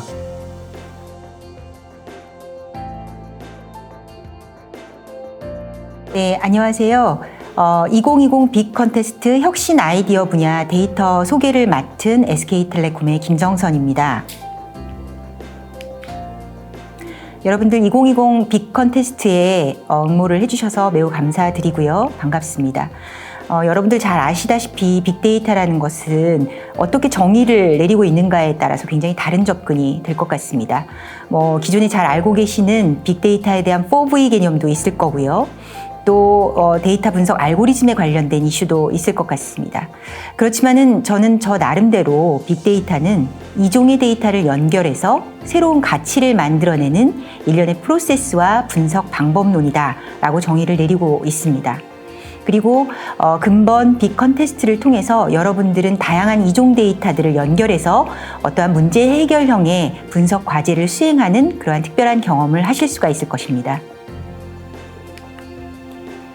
예를 들어 보자면요, 뉴스에 존재하고 있는 다양한 기업 가치에 관련된 키워드와 센티멘트를 통해서 시장의 주가와의 상관관계를 분석하는 어프로치도 가능할 것이고요. 또한 다양한 복지 분야에서 이종 데이터를 활용해서 전염병이라든지 금융위기라든지 이러한 위험 정보에 대한 선제적 대응 프로세스를 만들기도 하고, 미국 같은 경우에 샌프란시스코 경찰청은 지역의 범죄 예방, 이러한 부분들을 시각화하고 예측해서 국민에게 제공하는 범죄 예방 시스템을 운영하고 있기도 합니다. SK텔레콤에서도 통신과 금융 그리고 다양한 행동 데이터들을 융복합해서 단순하게 위치 정보로만은 알 수 없었던 그런 어떤 가입자들의 행동과 원인에 관련된 부분에 대해서 인사이트를 노출하는 작업들을 하고 있습니다. 예를 들어 저희가 강릉에 통신 데이터를 활용해서 얼마나 어떤 특성을 가지고 있는 사람들이 존재하고 있는가라는 부분은 알 수 있는데요. 그 지역에서 어디에 돈 쓰고 무엇을 하고 있는지를 추정하기는 참 힘듭니다. 이러한 부분에 있어서 카드 데이터라든지 또는 공공 오픈 데이터를 활용을 해서 어떠한 사람들이 어느 지역에서 무엇을 하고 왜 왔는지에 대한 인사이트를 도출하는 작업들을 진행하고 있습니다. 통신 데이터를 이용해서 재택지수를 개발하기도 했는데요. SK텔레콤에서는 코로나19 사태에 따라서 국민들이 얼마나 재택을 하고 있는지에 대한 그런 트렌드를 들여다보기도 했습니다.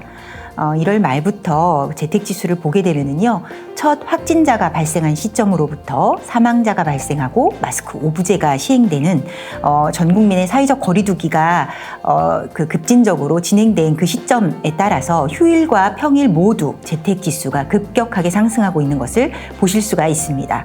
다만 지금 5월 달 들어서 살짝 재택지수가 제자리를 찾는 듯이 보이고 있습니다만은 2018년도부터의 트렌드 상에서 보시다시피 현재 정상화되지는 않고 있습니다. 콜데이터를 통한 지역 경제 편차에 관련된 인사이트를 도출하기도 하는데요. 사실 이 부분은 국내 사례는 아닙니다. 데이터를 통해서 사회 경제적 문제를 풀고자 하는 서아프리카 빈곤국가 아이보리 코스트의 낮과 밤의 핸드폰 사용량의 변화를 비교를 하는데요. 여기는 특성상 선불 카드를 구입을 해서 핸드폰을 이용하고 있기 때문에 해당하는 내용의 통화량이 즉각적인 사회 경제적인 편차를 보여주기도 합니다. 국내에서는 복지 문제 해결을 위해서 데이터로서 접근을 하기도 합니다. 장애인 콜택시에 대한 시간대별 운영 효율화를 위해서 데이터를 가지고 위치와 또 택시의 위치에 갭을 줄여주는 그런 운영 효율화 프로젝트를 진행하기도 했습니다. 그래서 근본 2020 빅 컨테스트의 혁신 아이디어 분야에서는 뉴 노멀 시대를 준비하는 우리의 혁신적인 서비스 아이디어를 도출하고자 합니다. 저희가 제공하고 있는 유동인구 데이터, 카드 매출 데이터, SNS 데이터, 또 유통 매출 데이터, 물류 데이터, 이러한 다양한 데이터와 여러분들이 구하실 수 있는 공공 영역이라든지 다양한 민간 영역에 관련된 데이터를 활용해서 감염병으로 인한 소비 경제 행동 변화의 사회 영향 분석과 예측 모델링을 통한 서비스 아이디어와 POC 결과를 제시하시면 되겠습니다. 여러분들이 활용하시게 될 각 사별 데이터를 제가 대표해서 소개를 드리도록 하겠습니다. 다만 지금은 굉장히 좀 개요적인 측면에서 설명을 드릴 거고요. 실제 데이터를 핸들링 하시면서 발생되는 세부적인 질문은 카이트에 직접 남겨주시면은 각 사별 데이터 담당자가 회신 드리도록 하겠습니다. SK텔레콤의 빅데이터 소개를 드리겠습니다. 잘 아시다시피 SK텔레콤은 국내 1위 이동통신 사업자로서 약 2,700만의 고객의 가입자 정보와 위치 정보를 기반으로 데이터를 생성하고 있습니다. SK텔레콤의 위치 데이터는 기지국에서 생성되는 신호를 바탕으로 해당 지역의 전파 범위를 텔레콤만의 독자적인 피세일 기술을 활용해서 GIS의 비식별 조치를 통해서 적용하게 됩니다. 정제된 데이터는 50 by 50m 단위의 그리드로 해당 지역에 현재 존재하는 존재 인구, 해당 지역 내에 활동 중인 활동 인구, 통과 방문 인구 데이터를 구분 가능합니다. 다만 근본 대회에 제공되는 데이터는 행정동 단위에 존재하고 있는 존재 인구 전체를 제공을 하게 되겠습니다. SK텔레콤의 고객 정보를 이용해서 다양한 데이터와 연계 시에 건물 단위에 대한 주거 인구 또는 직장 인구, 이러한 정보 구축이 가능하고요. 성별, 연령별, 실거주 인구 및 실근무 인수를 추정 가능합니다. 또한 관련 데이터를 이용해서 해당 상권에 대한 분석 등도 가능하게 될 텐데요. 예를 들어 그림에서 보시는 것처럼 2014년도에 20대 연령이 잘 가는 여성 활성화 상권과 2018년도의 상권의 차이를 파악하실 수가 있습니다. 근본 대회를 위해서 SK텔레콤에서 제공하게 되는 DB는 다음과 같습니다. SK텔레콤에서 기지국 기반으로 생성한 2019년 2월에서 2019년 5월의 데이터와 동기간의 2020년 데이터를 서울시의 중구, 노원구, 그리고 대구시의 수성구, 중구의 행정동 기준으로 일자별, 시간대별 유동인구를 데이터를 제공하게 되겠습니다. 해당 데이터는 5세 단위의 연령대별, 그리고 성별, 1시간 단위의 유동인구를 포함합니다.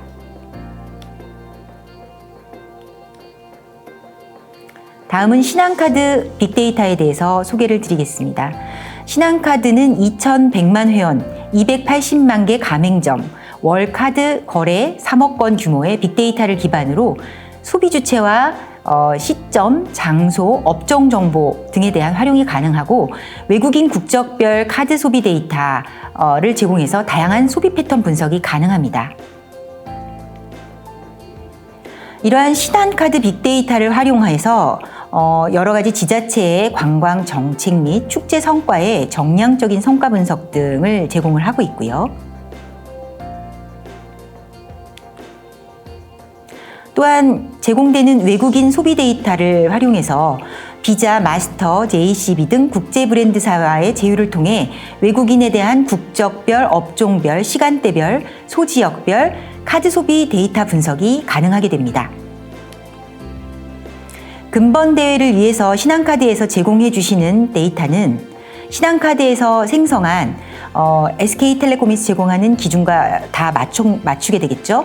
서울시 중구 노원구, 대구시 중구 수성구에 2019년 2월에서 5월, 2020년 2월에서 5월에 일별 카드 소비 데이터를 행정동 기준으로 제공하게 됩니다.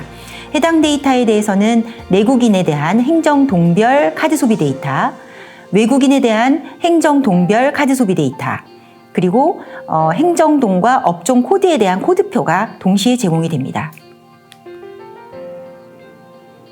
다음은 GS 리테일의 대회용 제공 데이터에 대해서 설명드리겠습니다. GS 리테일에서는 서울시 중구 노원구와 대구시 수성구 중구에 2019년 2월에서 5월, 2020년 2월에서 5월에 품목별, 행정동별, 일자별, 편의점 매출에 대한 지수 데이터를 제공하게 됩니다.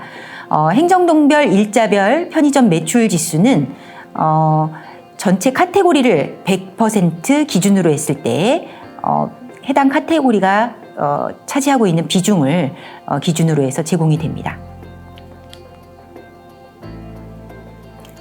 다음은 CJ 올리브 네트워크스의 빅데이터에 대해서 소개해드리겠습니다. CJ 올리브 네트워크스는 CJ1 회원을 기반으로 해서 B2C 고객 서비스 이용 정보와 CJ 그룹에서 제공하는 B2B 거래 서비스 데이터 및 공공 데이터를 보유하고 있습니다. 특히 보유하고 있는 CJ 대한통운의 택배 송장 정보에 대해서 텍스트 마이닝 및 머신러닝을 활용해서 상품 분류 알고리즘을 개발해서 활용 중이시고요.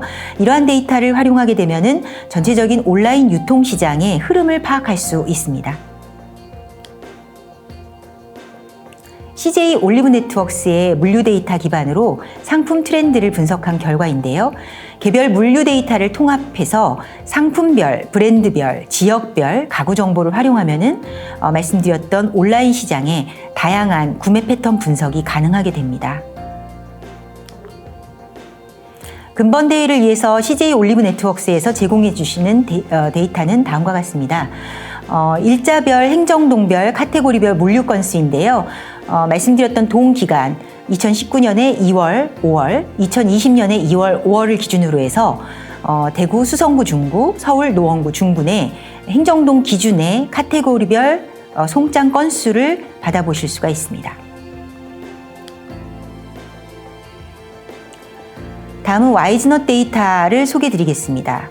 와이즈넛은 잘 아시다시피 소셜미디어나 뉴스에서 발생된 텍스트 데이터를 수집해서 가공을 해서 제공을 하게 될 텐데요.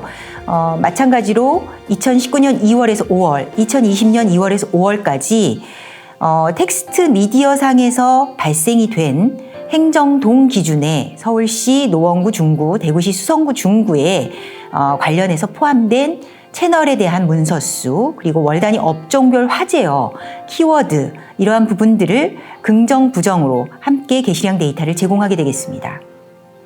관련된 수집 대상은 숙박, 레저업소, 문화취미, 의료기관, 보건위생, 요식업소 카테고리 업종으로 나누어서 전체적으로 행정동별 매핑이 된 데이터를 제공하게 됩니다. 제공하는 데이터는 해당 기간 월별 채널별 수집 문서수, 해당 기간 월별 업종별 화제어 리스트, 해당 기간의 월별 업종별 긍정 게시량, 해당 기간의 월별 업종별 부정 게시량이 되겠습니다. 이상 여러분들께 제공이 되는 데이터에 대한 간략한 소개를 마치겠고요. 저희가 2020 빅 컨테스트의 혁신 아이디어 분야를 준비하면서 여러분들에게 요구했던 사항은 다음과 같습니다. 여러분들이 빅데이터 시대를 맞이해서 개인적으로 갖춰야 될 역량을 보자면요.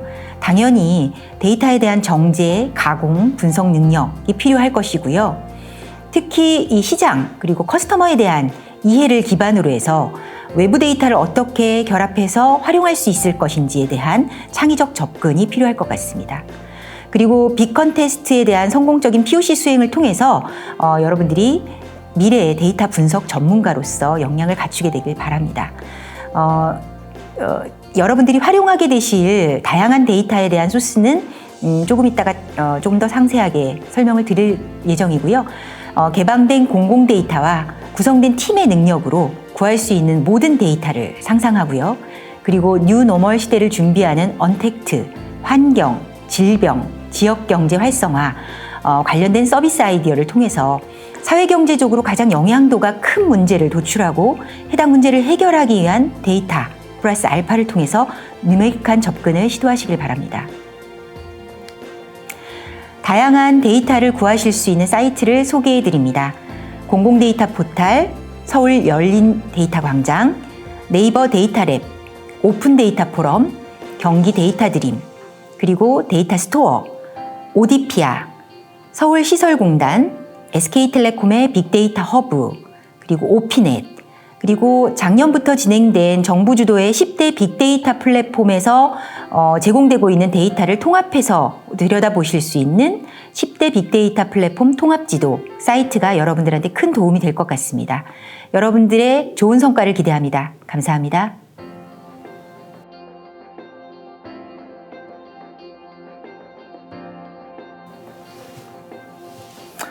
안녕하십니까. 스포츠투어의 노한종 실장입니다. 저희 스포츠투어에는 이번 2020 빅 콘테스트 데이터 분석 분야 주관사로 참여하게 되었습니다. 그럼 지금부터 저희가 준비한 회사 소개 그리고 이번 주제에 대해서 간단히 설명드리겠습니다. 설명 순서는 회사 소개 그리고 출제 문제에 대한 목적과 소개 그리고 제공 데이터에 대한 설명 순으로 진행하겠습니다. 저희 스포츠투어에는 전 세계 스포츠 데이터를 제공을 하고 스포츠의 즐거움을 드리는 기업입니다.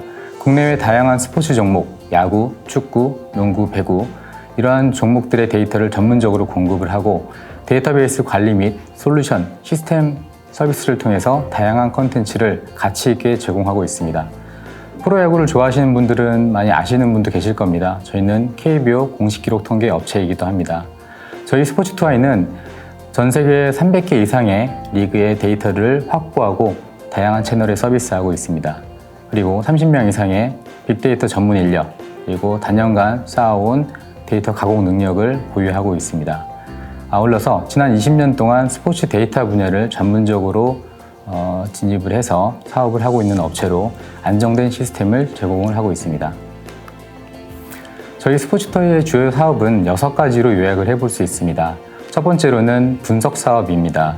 프로야구단 그리고 국가대표팀의 경기력 향상을 도움을 줄 수 있는 데이터 그리고 IT 기술 기반의 솔루션을 제공하고 있습니다. 전문가 및 그리고 미디어 전용의 맞춤형 기록실도 제공을 하고 있습니다. 두 번째로는 트래킹 사업 분야로 아시아 최초로 트래킹 시스템을 도입을 해서 2009년도부터 다양한 채널에 서비스를 하고 있고 최근 2019년도부터는 투구, 타구뿐만 아니라 경기장에 있는 모든 객체, 선수들의 움직임까지 트래킹할 수 있는 기능을 탑재해서 차세대 트래킹 시스템을 서비스하고 있습니다. 세 번째로는 데이터 사업 분야로 저희의 메인 사업이기도 합니다. 저희는 전 세계 스포츠 종목 300개 이상의 리그의 데이터를 확보하고 이 방대한 데이터들을 가공해서 서비스하고 있는 사업을 전개하고 있습니다.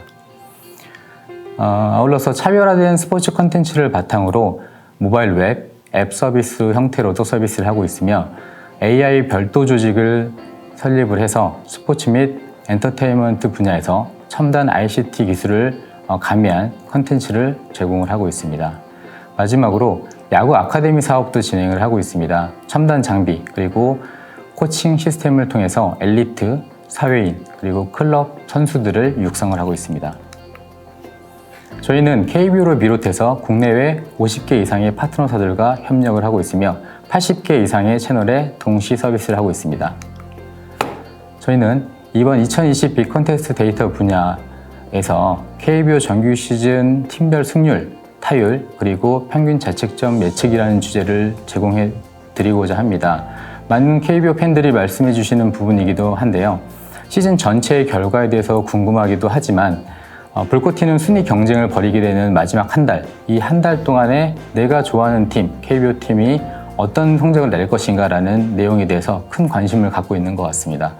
이에 따라서 저희는 이러한 주제를 제시해 드리게 되었고요. 이러한 예측이라는 부분은 스포츠 산업에 큰 의미를 제공하기도 하는 것 같습니다. 먼저 많은 팬들이 조금 더 많이 즐길 수 있고, 그리고 이를 통해서 컨텐츠도 많아질 수 있고, 그리고 이 궁극적으로는 이러한 것들이 산업 전반의 활성화를 이룰 수 있다고 생각을 합니다. 그리고 데이터로서의 가치도 분명히 있습니다. 마지막으로 해당 팀, 야구 팀들은 포스트 시즌을 진출할 때, 그리고 다음 시즌을 준비할 때 팀을 운영을 하고 전력을 보강하고 다음 준비하는 과정에서도 큰 의미 있는 정보가 될 수 있을 것입니다. 문제에 대해서 자세히 설명을 드리겠습니다. 여러분께서 예측해 주실 정보는 2020 신한은행 서울 KBO 리그의 잔여 기간, 즉 9월 28일부터 정규 시즌이 종료되는 시점까지의 KBO 팀들의 승률, 타율, 그리고 평균 자책점을 예측해 주시는 건데요. 이러한 예측을 위해서 저희 스포츠투어에서는 지난 2016년부터 2020년 7월 20일까지의 KBO 경기별 결과 및 선수, 팀 기록 데이터를 제공해 드리고자 합니다. 제공 데이터는 CSV 형태의 파일로 제공해 드릴 예정입니다. 다음 장부터는 제공 데이터에 대한 설명으로 대회 참여 기간 동안에 살펴보시면 좋을 것 같습니다. 해당 데이터들은 팀에 대한 기록 시트가 있고, 그리고 선수, 타자, 투수에 대한 각각의 시트로 구성이 되어 있고, 그 안에는 세부 데이터들이 구성되어 있습니다.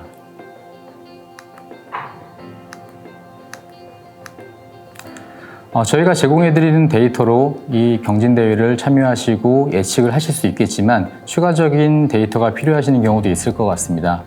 앞에 보시는 KBO 공식 페이지와 저희 스포츠 데이터와의 전문 기록실 채널을 통해서 추가 확인하실 수 있을 것입니다. 이상으로 저희가 준비한 내용은 모두 설명을 드렸습니다.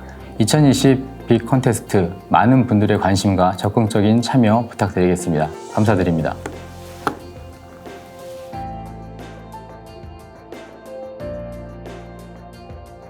안녕하십니까. 2020년 빅콘테스트 대회 데이터 분석 분야 챔피언스 리그 참여하게 된 NS홈쇼핑 황의술 팀장입니다.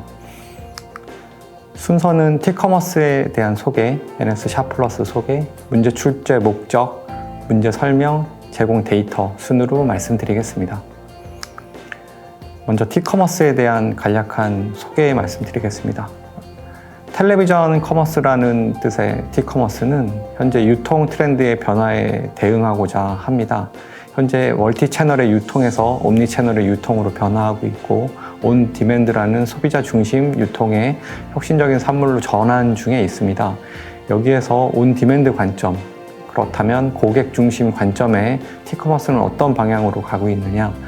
TV 홈쇼핑은 시청 고객을 대상으로 하는 단방향 상거래 서비스이지만 티커머스는 텔레비전 커머스 이름에 맞게 TV 홈쇼핑보다 좀 더 진화된 TV를 통해 발생하는 고객 경험 중심의 양방향 상거래 서비스를 진행하고 있습니다. 여기에 플랫폼 및 4차 산업혁명 환경 변화에 따라 티커머스는 급속하게 성장 중에 있습니다.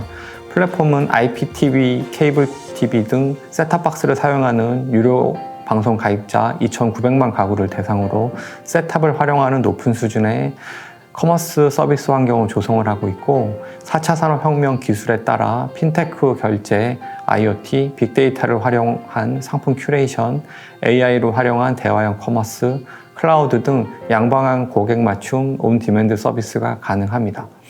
이에 따라 현재 티커머스 업체들의 대응은 티커머스 시장의 경쟁과 성장이 TV 홈쇼핑에 주력하는 경영 사업자보다 단독 사업자인 KT 신세계의 주도에 따라서 좀 더 그 IoT와 4차 산업혁명 기술에 맞게 진행되고 있습니다. 그렇다면 이 상황에서 저희 NS 홈쇼핑의 전략의 방향은 온 디맨드 서비스를 제공해서 TV 홈쇼핑과 차별화하고자 하는 크게 6가지의 전략 항목으로 진행을 하고 있는데 첫 번째가 상품의 차별화, 두 번째가 방송 편성의 차별화, 세 번째 프로세스의 차별화, 네 번째 배송의 차별화, 다섯 번째 고객 서비스 차별화, 여섯 번째 컨텐츠의 차별화입니다. 이 중 두 번째인 방송 편성의 차별화에 있어서 빅데이터 분석을 통한 상품에 대한 추천, AI 딥러닝에 따른 상품별 매출 학습 후 예측을 하는 자동 편성 시스템을 도입하고자 합니다. 그래서 이 부분에 맞게 여러분들께 그 문제에 대한 출제를 드리고 여러분들의 좋은 의견을 듣고자 합니다. NS 샵플러스의 소개는 간략하게 말씀드리면 저희 채널명은 NS 샵플러스이고 방송 중인 상품을 VOD를 시청하며 바로 구매하실 수 있습니다. 지난 방송 상품과 핫딜 상품까지 고객님이 원하시는 시간에 다양한 상품을 리모컨으로 편리하게 구매하실 수 있고 NS 홈쇼핑의 데이터 방송인 NS 샵플러스는 KT 올레드 TV, SK BTV, LG U 플러스 TV, LG 헬로비전, 딜라이브, 티브로드, 현대 HCN, 스카이라이프를 통해서 시청 가능하십니다. 그럼 문제 출제의 목적에 대해서 말씀드리겠습니다. 앞에서 말씀드렸던 것처럼 저희가 편성의 차별화를 AI와 딥러닝 기술을 이용하여 상품을 추천하고 편성의 자동화를 이루려고 하지만 현재 그 시스템은 구축 중이고 이 부분이 얼마큼의 효과가 있는지에 대해서는 아직 검증되지 않았습니다. 그리하여 이번 대회를 통해서 빅데이터를 활용한 최적의 편성이 나올 수 있는지에 대한 부분을 저희가 테스트하고자 합니다.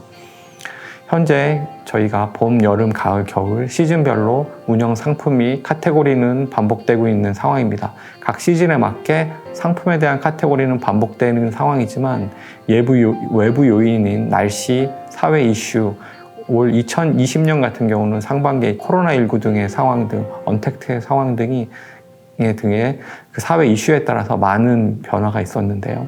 또 여기에 추가로 이거에 따른 그 TV에 대한 시청률에 따라서 상품 매출 실적의 변화가 있습니다.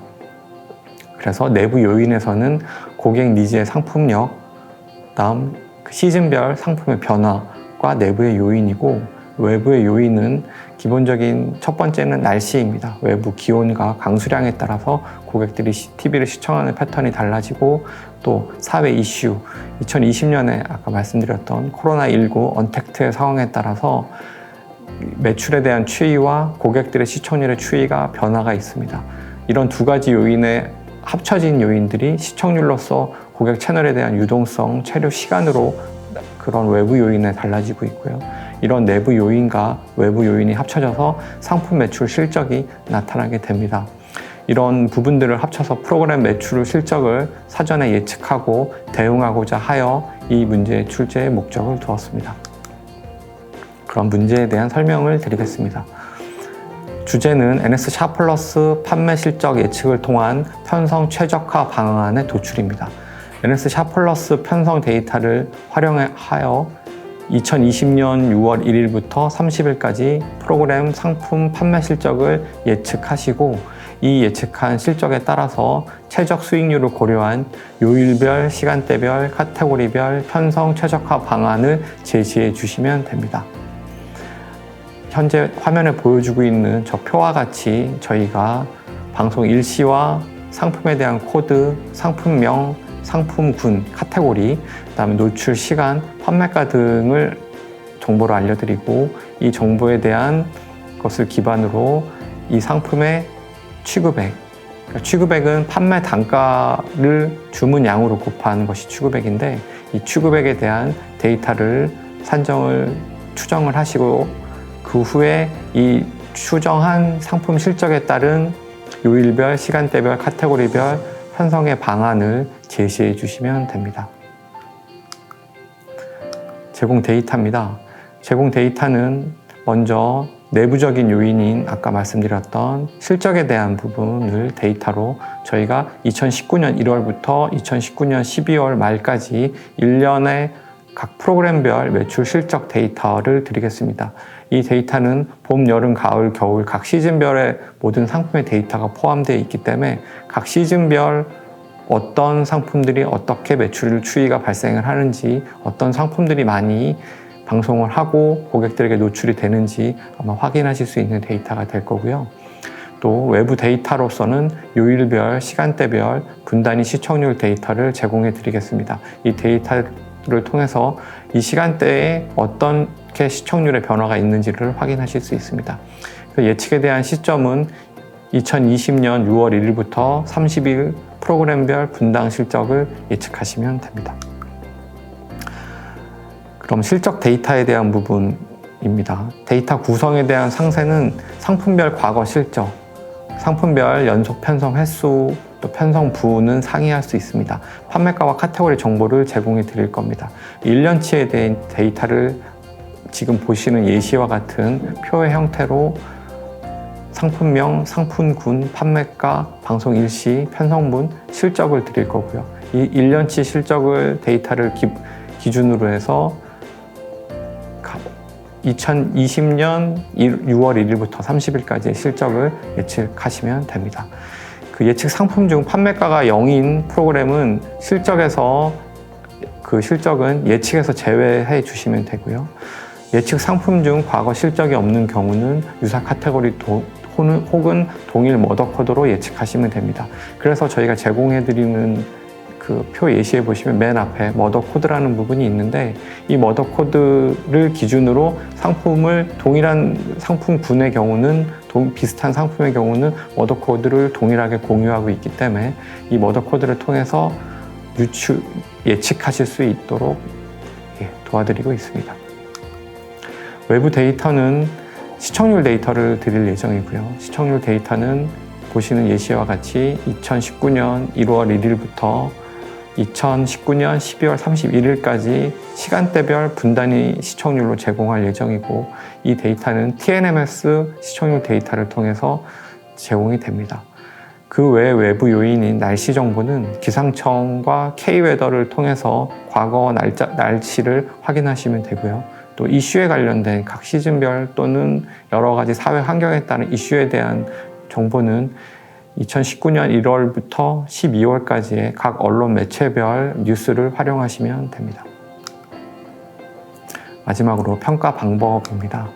평가 방법은 프로그램 상품 판매 실적에 대한 예측은 평균 절대 비율 오차 평가 방법으로 평가를 할 예정입니다. 예측하신 예측값과 저희가 가지고 있는 실제값, 그럼 2020년 6월 1일부터 30일까지의 데이터를 예측을 해 주신 것을 저희가 가지고 있는 2020년 6월 1일부터 30일까지의 실제 데이터와 비교하여 그 값을 빼고 그 다음에 그 예측값으로 나눠서 그 실제값과 예측 값에 대한 오차 비율, 그래서 얼만큼의 오차 비율이 있는지를 통해서 평가를 진행을 할 예정이고요. 그 참가자들의 상위 30개 팀에 대해서 이 오차 비율을 가장 적게 한 30개 팀에 대해서 서류 심사를 진행하고 이 서류 심사를 통해서 선정을 하도록 하겠습니다. 각 모델링 전반에 대한 설명 문서를 같이 작성해서 제출해 주시면 더 평가에 도움이 될 거라고 생각됩니다. 이렇게 평가에 대한 예측 값을 가지고 최적 수위를 고려한 요일별, 시간대별, 카테고리별 편성 최적화 방안을 제시를 같이 해주시면 됩니다. 그러면 저희가 제시해드린 2020년 6월 1일부터 30일까지의 그 프로그램에 대한 편성은 미리 드렸고 여기에 대한 값을 예측을 하실 텐데 이제 이 예측하신 그 값을 가지고 최적화된 편성을 직접 모델을 제시해 주시면 됩니다. 그래서 상품 판매 실적 예측을 토대로 요일별, 시간별 편성표를 저희에게 역으로 제시해 주시면 이 편성표에 대한 적중률을 분석해서 저희가 최종적인 실적과 최적화된 편성표를 통해 평가에 대한 부분을 최종적으로 결정하도록 하겠습니다. 그 최적화된 편성표에 대한 부분은 전반적인 설명 문서를 첨부해 주시기를 바랍니다. 이와 같이 저희가 어떤 부분을 평가를 진행하고 어떤 부분에 대한 데이터를 요구를 드리는지 말씀을 드렸고요. 이와 같은 그 문제와 또 평가 방법을 통해서 여러분들께서 제시해 주신 것에 최적의 결과를 드리도록 하겠습니다. 참가해 주신 모든 분께 다시 한번 감사드립니다.